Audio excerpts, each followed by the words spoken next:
कहानी की शुरुआत में हम अमेरिका के एक छोटे से टाउन में लोगों को नदी किनारे पिकनिक मनाते हुए देखते हैं। लेकिन तभी अचानक बिना किसी इंसान के एक बोट नदी में तैरती हुई उनके करीब आई। लेकिन बोट के अंदर जो मिला वो देखकर ये लोग हैरान रह गए। इस बोट के अंदर एक बुरी तरह से गली सड़ी डेड बॉडी थी। ये शरीर बहुत ज्यादा बुरी हालत में था। जल्द ही वहाँ का पुलिस चीफ जॉन हॉकिंस वहाँ पहुँच गया। हॉकिंस के आने से पहले ही फोरेंसिक ऑफिसर कॉनी वहाँ पहुँच चुकी थी। उसने हॉकिंस को बताया कि डेड बॉडी बहुत बुरे हाल में है और इसके शरीर में हड्डियां तो हैं ही नहीं, सिर्फ मांस बचा है। ये बहुत अजीब सा केस था। ऐसा लग रहा था किसी ने हड्डियां निकाल ली हों, जो कर पाना आमतौर पर नामुमकिन सा लगता है। शरीर को पोस्टमार्टम के लिए भेज दिया गया। जेकब नाम के डॉक्टर ने शरीर का निरीक्षण किया। पूरी जांच पड़ताल के बाद जेकब ने हॉकिंस को बताया कि ऐसा ही लग रहा है कि किसी ने बड़े ही ध्यान से सारी हड्डियां निकाल ली हों। लेकिन सोचने की बात यह है कि ऐसा किया कैसे होगा उसने। जेकब को इस शरीर के अंदर एक मधुमक्खी जैसा कीड़ा भी मिला।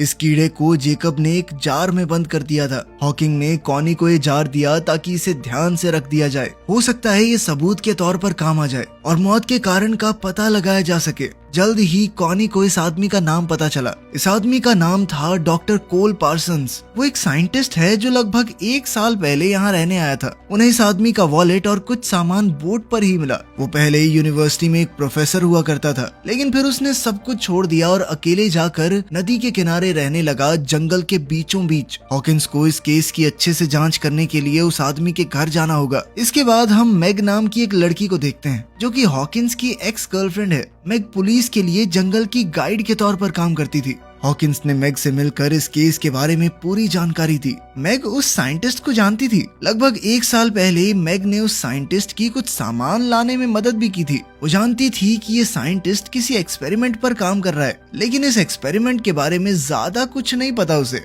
हॉकिंस ने मैग को अपने साथ चलने के लिए कहा ताकि इस केस की अच्छे से छानबीन हो सके और मैग इसके लिए तुरंत मान भी गई।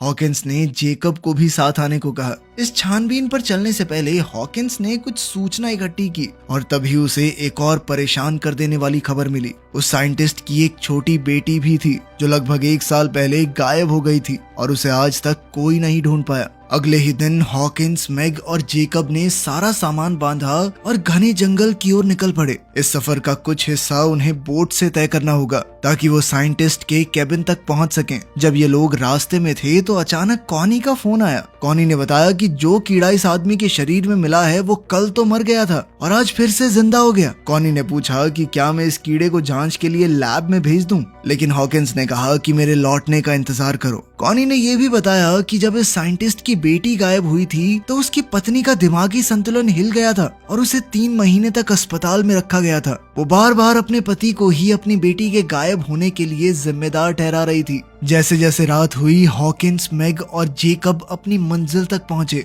कभी नदी किनारे जो सुंदर घर हुआ करता था वो अब एक डरावना अकेला कैबिन बन चुका है जहां कोई नहीं आता जाता, किसी तरह का कोई रखरखाव नहीं है। मैग ये देखकर बहुत दुखी हुई क्योंकि जब 1 साल पहले वो यहाँ आई थी तो ये जगह बहुत खूबसूरत थी। हॉकिंस ने मैग और जेकब को बाहर रुकने को कहा और उसने पहले अंदर जाकर देखा कि वहाँ कोई खतरा तो नहीं है। उसने आवाज भी लगाई कि शायद अंदर कोई हो, लेकिन ये जगह पूरी तरह तहस नहस हो चुकी थी। सारा सामान, फर्नीचर इधर उधर बिखरा हुआ था और ये तो देखकर ही पता चल रहा था कि यहाँ काफी समय से कोई नहीं रह रहा। जब हॉकिंस ने इस जगह की छानबीन शुरू की तो उसे कुछ अजीबोगरीब चीजें मिली, जैसे अजीब तरह से हिलती हुई छत। इसे देखकर ऐसा लग रहा था मानो वो जिंदा हो। जल्द ही हॉकिंस को एक कमरा मिला जिसका दरवाजा बहुत अच्छी तरह से बंद किया गया था। उसने अभी के लिए ये दरवाजा नहीं खोला और बाहर मैग और जेकब को बुलाने गया।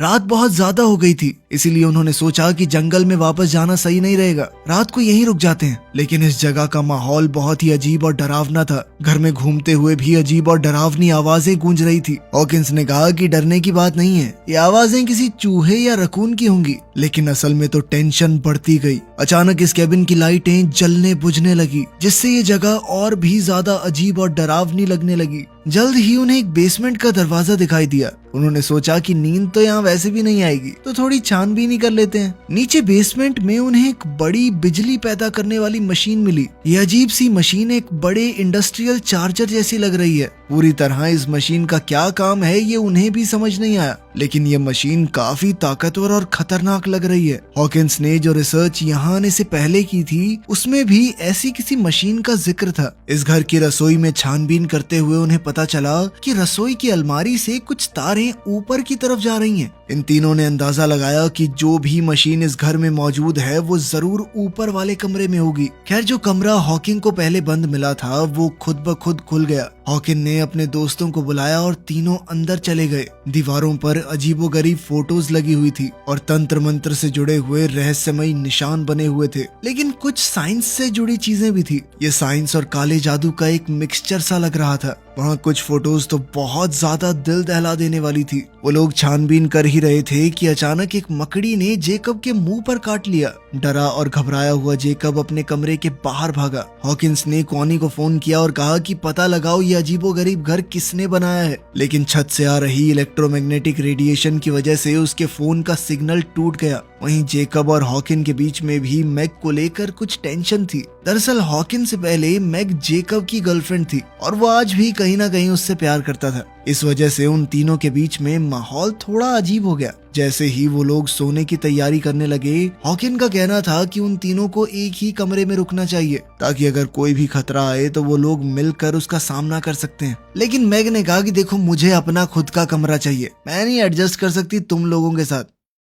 रात को जेकब बहुत बीमार हो गया, शायद उस मकड़ी के काटने की वजह से। कोई भी ठीक से नहीं सो पा रहा था। मैग हॉकिंस के कमरे में आ गई क्योंकि उसे लग रहा था कि इस जगह में कोई बहुत ही बुरी सी शक्ति है। हालांकि उसने आज तक जंगल में बहुत सी रातें अकेली बिताई हैं, लेकिन इस जगह का एहसास कुछ अलग सा है। कोई बहुत बुरी शैतानी शक्ति मौजूद है यहाँ पर। बातों बातों में ये दोनों करीब आ गए और इनके बीच में नजदीकियां बढ़ने लगी। तभी हम देखते हैं कि छत से खुद ब खुद एक सीढ़ी नीचे की तरफ आई। जेकब की हालत बद से बदतर होती जा रही थी। ऐसा लग रहा था मानो वो पूरी तरह से अपने वश में नहीं है। अचानक बाहर से कुछ आवाज आई। मैग और हॉकिंस ने जल्दी से कपड़े पहने। वो हथियार उठाकर बाहर निकले तो सामने एक औरत उनकी तरफ बंदूक ताने खड़ी थी। ये औरत कोई और नहीं बल्कि लिंडा है, डॉक्टर कोल पार्सन की बीवी, जो अपने गुमशुदा पति को ढूंढती हुई यहाँ आई थी। हॉकिंस ने उसे समझाया कि मैं पुलिस वाला हूँ और तुम्हारे पति की डेड बॉडी मिल चुकी है नदी के किनारे। लिंडा को समझ आ गया कि ये लोग उसे कोई नुकसान नहीं पहुंचाएंगे तो उसने अपनी बंदूक नीचे कर ली। जब ये लोग बातचीत कर रहे थे तो मैग बेसमेंट में गई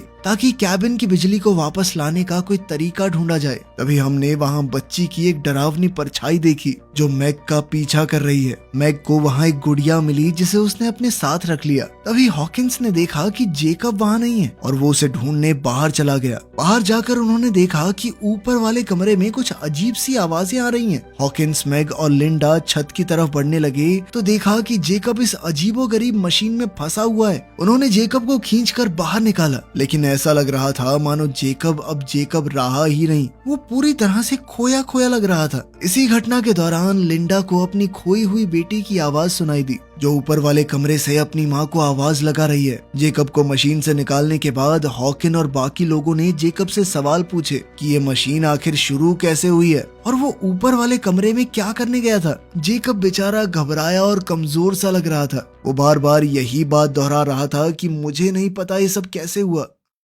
लिंडा उस मशीन के सामने खड़ी होकर थोड़ा घबराई हुई उसे देख रही थी। मैग वहां आई और लिंडा से पूछा कि तुम्हें कोई अंदाजा है कि ये मशीन है क्या। लिंडा ने बताया कि ये एक इलेक्ट्रोमैग्नेटिक मशीन है जो बहुत ताकतवर मैग्नेटिक फील्ड बनाने में इस्तेमाल की जाती है। उसने आगाह किया कि ये मशीन इंसानों के लिए बहुत ही ज्यादा खतरनाक और जानलेवा है। हॉकिंस लिंडा को उस कमरे में ले गया जहां वो अजीबोगरीब फोटोज दीवारों पर चिपकी हुई थी। लिंडा ये सब देखकर और ज्यादा घबरा गई। वो अपने पति के साथ 10 साल रही है और उसे अच्छी तरह से जानती है कि ये काम उसका बिल्कुल नहीं है। उसने पूरे कॉन्फिडेंस के साथ कहा कि ये काम मेरे पति का बिल्कुल नहीं है। अब उसे डर था कि शायद किसी बेहद डरावनी चीज ने मेरे पति को अपने वश में कर लिया है। तभी हॉकिंस को वहाँ एक लैपटॉप मिला जिस पर पासवर्ड लगा हुआ था, तो वो उसे खोल नहीं पाया। उसने लिंडा से इस पासवर्ड को खोलने में मदद मांगी। इससे पहले कि वो कुछ करते, उन्हें खिड़की से घर के बाहर कोल खड़ा हुआ मिला जो कि जिंदा और बिल्कुल ठीक था। वो घबरा कर बाहर की तरफ भागे और समझ गए कि ये कोई भ्रम नहीं है, कोल सच में जिंदा है। गुस्से में लिंडा ने कोल को एक जोरदार थप्पड़ दे मारा, लेकिन कोल ने कोई उल्टा जवाब नहीं दिया। उसने कहा कि तुम्हारा गुस्सा जायज है और मारो चाहे मुझे। अंदर चलकर सब लोग आराम से बैठ गए। हॉकिंस ने कोल से पूछा कि तुम इतने वक्त से कहाँ पर थे और यहाँ क्या हुआ, ये घर ऐसी हालत में क्यों है। उसने नदी के पास बोट में मिली डेड बॉडी के बारे में भी कोल को बताया। कोल इन सब बातों को हंसकर टाल रहा था। उसने मशीन के बारे में किसी भी सवाल का सीधा जवाब नहीं दिया। पुलिस स्टेशन में कॉनी लगातार हॉकिंस से संपर्क करने की कोशिश कर रही थी। जो मक्खी उस लाश के शरीर में मिली थी वो जिंदा तो हो ही गई थी, लेकिन अब वो 2 मक्खियों में बदल चुकी है। इसकी वजह कोल की वो मशीन हो सकती है। वहीं हम देखते हैं कि जेकब की हालत अब बद से बदतर होती जा रही थी। उसके शरीर में डरावने बदलाव शुरू हो गए थे। नाखूनों के ऊपर नए नाखून उगने लगे, जल्द ही नए दांत भी, और हड्डियों के ऊपर हड्डियां उगने लगी। वो बहुत तेजी से बदल रहा था। ये सब कुछ शायद उस मशीन की रेडिएशन की वजह से हुआ है। हॉकिन ने कोल से काफी सवाल जवाब किए, लेकिन कोल ने कोई भी सही जवाब नहीं दिया। यहाँ तक कि जब लिंडा ने उससे पूछा कि तुम कहाँ गए थे, तब भी उसने कोई खास ढंग का जवाब नहीं दिया। और उधर जेकब कोल की बातें इस तरह मान रहा था मानो वो उसका कोई नौकर हो। जब लिंडा जेकब की हालत देखने गई तो उसका शरीर इस तरह से बदला हुआ देखकर वो बहुत ज्यादा डर गई। वो तुरंत हॉकिंस और मैग को बताने गई। जेकब के शरीर में ऐसा भयानक बदलाव देखकर वो लोग समझ गए कि उन्हें जल्द से जल्द यहाँ से निकलना होगा। जब वो लोग बाहर निकले तो देखा कि जिस बोट से वो सब यहाँ पर आए थे वो अब गायब है। हॉकिंस को कोल के ऊपर अब और ज्यादा शक होने लगा, लेकिन कोल अभी भी इन सारी चीजों को मजाक में ले रहा था। हॉकिंस ने गुस्से में अपना आपा खो दिया। उसने कोल को एक जबरदस्त मुक्का दे मारा और उसे बांध दिया ताकि वो आगे किसी चीज में मुसीबत ना पैदा कर सके। लिंडा ने कहा कि हमें थोड़ा ढूंढना चाहिए, यहाँ आसपास कोई तो होगा ही जो यहाँ से बाहर निकलने में हमारी मदद कर सके। हॉकिंस और मैग आसपास लोगों की तलाश में वहाँ से निकल गए। वो जल्द ही एक कैंपिंग साइट पर पहुंचे जहाँ बहुत सारा सामान पड़ा था। रहने खाने की जगह भी थी, लेकिन इस कैंप के अंदर बहुत सारी सड़ी गली डेड बॉडीज पड़ी हैं, जिन्हें देखकर वो दोनों तुरंत वहाँ से दूर भागे। ये घिनौना दृश्य देखकर मैग उल्टियां करने लगी। हॉकिंस ने उसे शांत करने की कोशिश की, लेकिन इसी दौरान मैग ने भावुक होकर कहा कि मैं प्रेग्नेंट हूँ, मेरे पेट में तुम्हारा ही बच्चा है।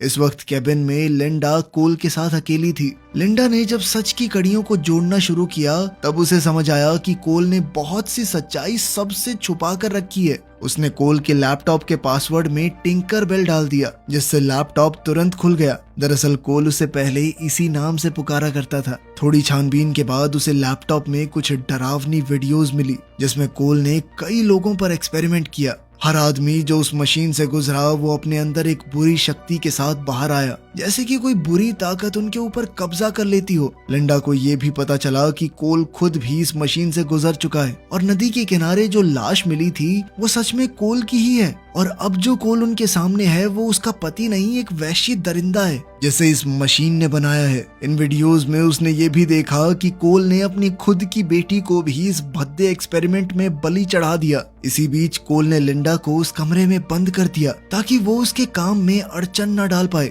जब हॉकिंस और मैग वापस लौटे उन्होंने देखा कि कोल वहाँ से गायब है। हॉकिंस ने मैग को बाहर ही इंतजार करने को कहा ताकि वो अंदर जाकर देखे कि कोई खतरा तो नहीं है। उसने अपनी बंदूक उठाई और अंदर गया। जेकब का शरीर अचानक अंदर से खुलने लगा और एक खतरनाक जीव उसके बचे हुए शरीर से बाहर निकल आया, जिसने तुरंत हॉकिंस पर हमला कर दिया। हॉकिंस ने अपनी पूरी ताकत से इस दानव का सामना किया। ठीक तभी मैग अंदर आ गई और इस दानव पर गोली चला के उसे मार गिराया। इस भयानक दृश्य को देखकर हॉकिंस ने फैसला किया कि उन्हें इस मशीन को खत्म करना होगा ताकि ये पागलपन खत्म किया जा सके। उसने मैग की सुरक्षा के लिए उसे बाहर भेजा और मशीन को जलाने की तैयारी करने लगा। इसके लिए उसने पेट्रोल और देसी बमों का इस्तेमाल किया। जल्द ही लिंडा उस कमरे से बाहर निकल आई, हाथ में कुल्हाड़ी लिए। वो कोल को किसी भी हालत में खत्म कर देना चाहती थी। जब वो बेसमेंट में पहुंची तो उसने देखा कि उसकी बेटी मशीन के अंदर जा रही है। भावुक होकर लिंडा भी मशीन के अंदर चली गई और इस खतरनाक ताकत का शिकार बन गई। बाहर इसी महीने शिकार हुए लोग जंगल में कहीं कहीं से कैबिन की तरफ बढ़ने लगे। मैग जितने लोगों को मार सकती थी उन्हें मारती रही, लेकिन कोई फायदा नहीं था क्योंकि जंगल से ये अजीबोगरीब इंसान बहुत ज्यादा तेजी से बाहर आने लगे। उधर बेसमेंट में हॉकिंस को पेट्रोल मिला और वो उसे उठाकर ऊपर वाले कमरे में जाने लगा। अब लिंडा का शरीर भी काफी हद तक बदल चुका था, जिस वजह से मैग को मजबूरी में उसे भी गोली चलाकर खत्म करना पड़ा। ऊपर वाले कमरे में हॉकिंस और कोल के बीच हाथापाई शुरू हो गई। कोल ने हॉकिंस की 2 उंगलियां मुंह से काटकर अलग कर दी। हॉकिंस ने एक लोहे की रॉड से कोल का सर कुचल दिया। मौका मिलते ही हॉकिंस ने मशीन को आग लगा दी। आग बहुत जल्दी फैलने लगी थी, इसलिए हॉकिंस ने चिल्लाकर मैग को बाहर जाने के लिए कहा। मैग तो बाहर चली गई, लेकिन कोल दोबारा उठ गया और उसने हॉकिंस को पकड़ लिया ताकि वो बचकर न जा पाए। एक बड़े धमाके से पूरा घर उड़ गया और सब कुछ तबाह हो गया, लेकिन हॉकिंस ने उसे रोकने के चक्कर में अपनी जान कुर्बान कर दी। अब मैग अकेली रह गई थी और हर तरफ से अपने ऊपर हमला होता देखकर वो सुन्न पड़ गई। 8 महीने बाद हम देखते हैं कि मैग अपने घर पर एकदम सही सलामत है। कॉनी उसके पास आई ताकि हॉकिंस का कुछ सामान उसे दे सके। जैसे ही कॉनी सामान देकर गई, उसने ये सारा सामान जला दिया। इसके बाद हमने देखा कि मैग का सड़ा गला शरीर पेड़ के नीचे पड़ा था, जिससे पता चलता है कि असली मैग तो मर चुकी है। ये मशीन का बनाया हुआ एक बहरूपिया है और ये पक्की बात है कि उसके पेट में जो बच्चा है वो भी आम तो नहीं होगा। वीडियो पसंद आई तो लाइक कर देना, चैनल को सब्सक्राइब कर लेना। मिलते हैं अगली वीडियो में।